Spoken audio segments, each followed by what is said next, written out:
ആൽപ്പൻ കിച്ചൻ്റെ മറ്റൊരു എപ്പിസോഡിലേക്ക് എല്ലാവർക്കും സ്വാഗതം. ഇന്ന് ഞാൻ വന്നിരിക്കുന്നത് നമ്മുടെ നാടൻ പലഹാരമായ പക്കവടയുടെ റെസിപ്പിയുമായിട്ടാണ്. അപ്പം നമുക്കിനി വീഡിയോയിലേക്ക് പോയാലോ. പക്കവട തയ്യാറാക്കാനായിട്ട് നമുക്ക് 2 ടൈപ്പ് മാവാണ് വേണ്ടത്. ഇതിൽ ഞാൻ 1/2 കിലോ കടലമാവാണ് എടുത്തിരിക്കുന്നത്. ഇത് ഞാൻ 1/2 കിലോ പച്ചരി അരമണിക്കൂർ വെള്ളത്തിൽ കുതിരാനിട്ട ശേഷം വാർത്ത് വെച്ചിട്ടുണ്ട്. അപ്പോൾ നമുക്കിനി ആദ്യം ചെയ്യേണ്ടത് പച്ചരി മിക്സിയിലൊന്നിട്ട് പൊടിച്ചെടുക്കുക. പൊടിച്ചെടുത്ത ശേഷം ഇതുപോലുള്ള ഒരു അരിപ്പയിൽ ഒന്ന് അരിച്ചെടുക്കണം. ഇതുപോലുള്ള അരിപ്പ എടുക്കുമ്പോൾ ഏറ്റവും ചെറിയ ദോരമുള്ള അരിപ്പ മാത്രമേ എടുക്കാൻ പാടുള്ളൂ. ഇതുപോലെ 2-3 ടൈപ്പ് ഉണ്ടാവുമല്ലോ അരിപ്പയിലെ. അപ്പോൾ അതിൽ ഏറ്റവും ചെറിയ ദോരമുള്ള അരിപ്പിൽ വേണം നമ്മൾ പൊടിച്ചെടുക്കേണ്ടത്. നമ്മൾ ഈ അപ്പത്തിനും ഇടിയപ്പത്തിനൊക്കെ പൊടിച്ചെടുക്കുന്ന അതുപോലെയാണ് ഇത് നമുക്ക് പൊടിച്ചെടുക്കേണ്ടത്. അപ്പം നമുക്ക് ആദ്യം ഈ പച്ചരി ഒന്ന് പൊടിച്ചിട്ട് വരാം.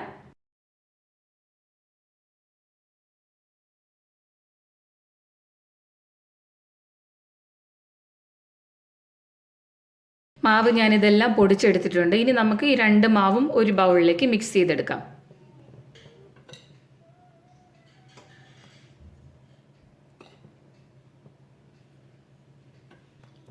മാവ് രണ്ടും കൂടി ഞാൻ ഒരു ബൗളിലേക്ക് മാറ്റിയിട്ടുണ്ട്. നിങ്ങളിത് മാവ് എപ്പോഴും എടുക്കുമ്പോഴത്തേക്കും ഒരേ അളവിൽ എടുക്കാൻ ശ്രമിക്കണം. ഇനി നമ്മളിതിലേക്ക് കുറച്ച് ഇൻഗ്രീഡിയൻസ് ആഡ് ചെയ്ത് കൊടുക്കുന്നുണ്ട്. അതായത് ആവശ്യത്തിനുള്ള ഉപ്പ് ഇതിലേക്ക് ഇട്ട് കൊടുക്കുക. ഞാനിവിടെ 2 ടീസ്പൂൺ ആദ്യം ചേർക്കുന്നുണ്ട്. അത് കഴിഞ്ഞ് ഉപ്പ് നോക്കിയ ശേഷം അടുത്തത് വേണമെങ്കിൽ ചേർത്ത് കൊടുക്കാം. പിന്നെ ഞാൻ ചേർത്ത് കൊടുക്കുന്നത് ചുമന്ന മുളക് പൊടി. ഇത് കാശ്മീരി ചില്ലി പൗഡറാണ് ഞാൻ എടുത്തിരിക്കുന്നത്. അതാകുമ്പോഴത്തേക്ക് പക്കവടയ്ക്ക് നല്ല കളർ കിട്ടും, എന്നാൽ അധികം എരിവും ഉണ്ടാകത്തില്ല. അപ്പോൾ എരിവ് ആവശ്യത്തിനനുസരിച്ചിട്ട് മുളക് പൊടി ചേർത്ത് കൊടുക്കുക. ഞാനിപ്പോൾ ഇവിടെ ഒരു 2 ടീസ്പൂണാണ് ആഡ് ചെയ്ത് കൊടുക്കുന്നത്. പിന്നെ ഞാൻ ആഡ് ചെയ്യുന്നത് 1 ടീസ്പൂൺ പൊടിച്ച കുരുമുളക് നന്നായിട്ട് പൊടിഞ്ഞിരിക്കണം. അല്ലാന്നുണ്ടെങ്കിൽ നമ്മൾ ഇത് അച്ചിലിട്ടിട്ട് എണ്ണയിലിട്ട് എടുക്കുമ്പോഴത്തേക്ക് അച്ചിലൂടെ അത് പുറത്ത് വരാനായിട്ട് ഇത്തിരി പാടായിരിക്കും. പിന്നെ നമുക്ക് വേണ്ടത് കായമാണ്. ഞാനിവിടെ പൊടിച്ച കായമാണ് ചേർത്ത് കൊടുക്കുന്നത്. 1 ടീസ്പൂൺ പൊടിച്ച കായം ചേർത്ത് കൊടുക്കുന്നുണ്ട്. നമ്മളിതിലേക്ക് ഒരു 1/4 ടീസ്പൂൺ ബേക്കിംഗ് സോഡ കൂടെ ചേർത്ത് കൊടുക്കുന്നുണ്ട്. നമ്മൾ കടയിൽ നിന്നൊക്കെ വാങ്ങി കഴിക്കുന്ന പക്കവടയ്ക്ക് നല്ല സോഫ്റ്റ് ഉണ്ടാവുമല്ലോ, അത് ഈ ബേക്കിംഗ് സോഡ ചേർക്കുമ്പോഴാണ്. എന്നാൽ വീട്ടിൽ ആവശ്യത്തിന് ചേർത്തില്ലെങ്കിൽ കൂടെ നല്ലതായിട്ട് ക്രിസ്പി ആയിട്ട് കിട്ടും. ഇനി നമുക്കിതിലേക്ക് ഇതുപോലൊരു 3 വലിയ വെളുത്തുള്ളി വേണം. ചെറിയ വെളുത്തുള്ളി ആണെങ്കിൽ ഒരു 6 അല്ലിയോ 7 അല്ലിയോ എടുക്കാം. ഇതിന് നമ്മൾ ഡയറക്റ്റായിട്ട് ഇതിലേക്ക് അരിഞ്ഞിടാനൊന്നും പറ്റില്ല. ഇത് നമ്മൾ ആദ്യം ഒന്ന് ചതച്ചെടുക്കണം. ഞാനിവിടെ ഇപ്പോൾ വെളുത്തുള്ളി എല്ലാം ഒന്ന് ചതച്ചെടുത്തിട്ടുണ്ട്. കഴിയുന്നത്ര പേസ്റ്റ് രൂപത്തിൽ ചതച്ചെടുക്കാൻ നോക്കണം. ഇനി നമുക്കിതിലേക്ക് കുറച്ച് വെള്ളം ഒഴിച്ചു കൊടുത്തിട്ട് ഇത് നല്ലവണ്ണം പിഴിഞ്ഞെടുക്കാം. ഇപ്പം ഞാൻ കുറച്ച് വെള്ളം ഇതിലെടുത്തിട്ടുണ്ട്. ഇനി ഇതൊക്കെ കയ്യും കൊണ്ട് നല്ലവണ്ണം ഒന്ന് പിഴിഞ്ഞെടുക്കാം. കാരണം വെളുത്തുള്ളി ഇതുപോലെ ഇട്ട് കഴിഞ്ഞാൽ ഞാൻ നേരത്തെ പറഞ്ഞതുപോലെ തന്നെ അച്ചിലൂടെ മാവ് പുറത്ത് വരാനായിട്ട് കുറച്ച് ബുദ്ധിമുട്ടുണ്ടാവും. അപ്പോൾ അതിന് വേണ്ടിയിട്ട് ഇതിൻ്റെ ചാറ് മാത്രം ഇതിൽ ചേർക്കാൻ വേണ്ടിയിട്ടാണ് ഞാനിങ്ങനെ ചെയ്യുന്നത്. ഇനി നമുക്കിതുപോലെ ഒരു അരിപ്പ എടുത്തിട്ട് അതിലേക്ക് ഒഴിച്ചു കൊടുത്ത് അരിച്ച് വേണം ഈ വെളുത്തുള്ളി ചാറ് നമ്മുടെ മാവിലേക്ക് ചേർക്കേണ്ടത്. ഇപ്പം ഈ കൊത്ത് കളയേണ്ട ആവശ്യമില്ല. നമുക്കിതുപോലെ തന്നെ 2-3 പ്രാവശ്യം കൂടി പിഴിഞ്ഞിട്ട് ഇതേ പ്രോസസ്സിൽ ഇതിലൊന്ന് ഒഴിക്കാം. നമുക്കിത് നല്ലപോലെ ഒന്ന് കുഴച്ചെടുക്കാം. മാവ് ഒന്ന് നന്നായിട്ട് മിക്സ് ചെയ്ത ശേഷം വെള്ളം ഉപയോഗിച്ചിട്ട് നമ്മൾ ചപ്പാത്തിയുടെ പാകത്തിനനുസരിച്ചിട്ട് കുഴച്ചെടുക്കണം.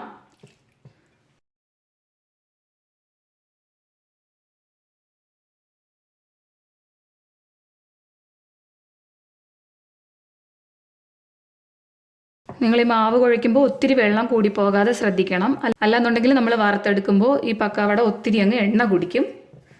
ഈ മാവ് കുഴയ്ക്കാൻ വലിയ പാടൊന്നുമില്ല, കാരണം ഇത് ഗോതമ്പ് മാവല്ലല്ലോ, ഇത് വേഗം കുഴഞ്ഞു കിട്ടുന്നതാണ്. ഇപ്പം ഞാൻ മാവെല്ലാം ഒന്ന് കുഴച്ചെടുത്തിട്ടുണ്ട്. കണ്ടില്ലേ, ഇതാണ് അതിൻ്റെ പാകം. ഇപ്പം ഞാൻ കുറച്ച് മാവ് ഒന്ന് എടുത്തിട്ട് രുചിച്ച് നോക്കാം. അപ്പം നമുക്കിതിലെന്തെങ്കിലും കുറവുണ്ടെങ്കിൽ അറിയാൻ പറ്റും. ഞാനിന്നിപ്പോൾ നോക്കിയപ്പോഴത്തേക്ക് ഉപ്പ് കുറച്ച് കുറവായിട്ട് തോന്നുന്നുണ്ട്. അപ്പോൾ ഇതുപോലെ കുഴച്ച ശേഷം ടേസ്റ്റ് ചെയ്ത് നോക്കുമ്പോഴത്തേക്കും നമുക്കത് മനസ്സിലാകും. അപ്പം നമുക്ക് വേണമെന്നുള്ള ഉപ്പ് ആഡ് ചെയ്തിട്ട് വീണ്ടും ഒന്നുകൂടെ ഒന്ന് കുഴച്ചെടുത്താൽ മതി.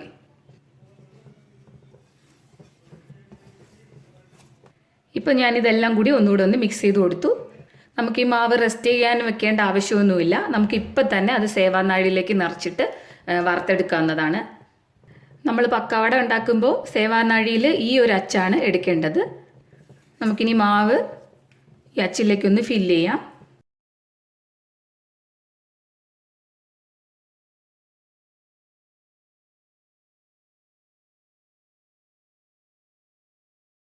പച്ചരിയൊക്കെ വാങ്ങി പൊടിച്ചെടുക്കാൻ ബുദ്ധിമുട്ടുള്ളവർക്ക് ഇതുപോലെ പാക്കറ്റിൽ വരുന്ന പാലപ്പത്തിൻ്റെ ഇടിയപ്പത്തിൻ്റെ പൊടിയായിട്ട് വരില്ലേ, അപ്പോൾ അത് വെച്ചിട്ടും ചെയ്യാവുന്നതാണ്.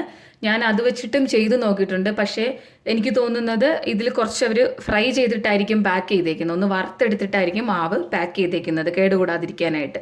പക്ഷേ ഇതിൽ ഏറ്റവും ടേസ്റ്റ് നമ്മൾ പച്ച മാവ് എടുത്തിട്ട് കുഴയ്ക്കുമ്പോഴത്തേക്കാണ്. ഒരു പാനിൽ എണ്ണ ഒന്ന് ചൂടാക്കാൻ വെച്ചിരുന്നു. അതിപ്പോൾ നന്നായിട്ടൊന്ന് ചൂടായിട്ടുണ്ട്. നമ്മൾ എണ്ണ ചൂടാക്കുമ്പം ആദ്യം നല്ലോണം ഒന്ന് തിളയ്ക്കുന്ന വരെ ഹൈ ഫ്ലെയിമിൽ ചൂടാക്കുക. അതിനുശേഷം മീഡിയം ഫ്ലെയിമിൽ ചൂടായ ശേഷം മാത്രം പക്കവട നമുക്കിതിലേക്ക് ചുറ്റിച്ചിട്ട് കൊടുക്കാം. അല്ലാന്നുണ്ടെങ്കിൽ പക്കവട പെട്ടെന്ന് കരിഞ്ഞു പോകുന്നതാണ്. ഇതുപോലെ ചുറ്റിച്ച് വേണം ഇതിട്ട് കൊടുക്കേണ്ടത്.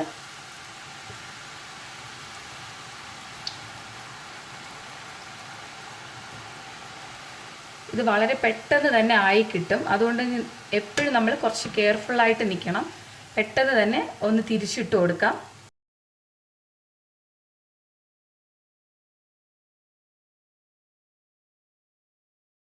നമ്മൾ എണ്ണയിൽ എന്ത് സാധനം മുറിച്ചെടുത്താലും ആദ്യത്തേത് ഒരെണ്ണം കുറച്ചൊന്ന് പെട്ടെന്നൊന്ന് കരിഞ്ഞു പിടിക്കുകയോ എന്തെങ്കിലുമൊക്കെ സംഭവിക്കാറുണ്ട്. അപ്പോൾ രണ്ടാമത്തത് മുതൽ നമുക്ക് കറക്റ്റായിട്ട് ചെയ്തെടുക്കാൻ പറ്റും.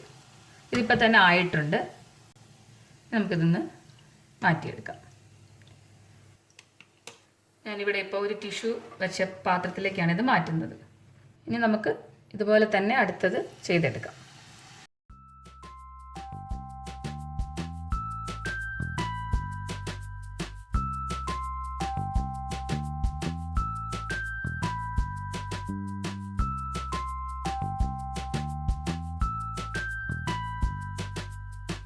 പക്കവട എല്ലാം ഞാനിവിടെ വറുത്ത് കോരിയിട്ടുണ്ട്. ഞാനിതൊന്ന് കാണിക്കാം എത്രത്തോളം ക്രിസ്പി ആയിട്ടാണ് ഇരിക്കുന്നത് എന്നുള്ളത്. കണ്ടില്ലേ, നമ്മളിങ്ങനെ തട്ടുമ്പോൾ തന്നെ ഒരു ശബ്ദം കേൾക്കുന്നുണ്ട്. അപ്പം അത്രയും ക്രിസ്പി ആയിട്ടാണ് ഈ പക്കവട ഇരിക്കുന്നത്. ഞങ്ങൾ ഒരു അല്പം എടുത്തിട്ട് കാണിക്കാം.